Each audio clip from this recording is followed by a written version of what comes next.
আসন্ন শারদীয় দুর্গাপূজা যেন সকলে স্বাচ্ছন্দ্যে শান্তিপূর্ণভাবে এবং আনন্দের সঙ্গে উদযাপন করতে পারেন সেজন্য বিএনপির নেতাকর্মীরা ভ্যানগার্ড হবে বলে মন্তব্য করেছেন মীর শরফত আলী সপু।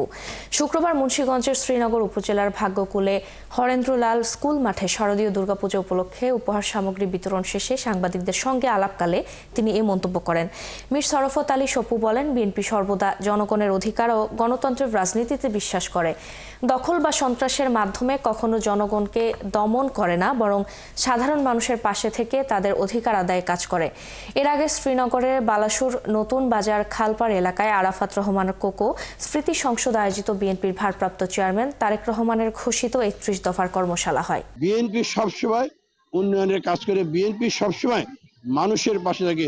ধর্ম জারি হোক, বিএনপি হিন্দু সম্প্রদায়ের ধর্মের সাথে তারাও চায় যে এখানে অংশগ্রহণ করার জন্য, কারণ ধর্ম যার যা উৎসব সবার, সেই জন্য তাদের উৎসব করার জন্য আমরা তাদের পাশে থাকবো।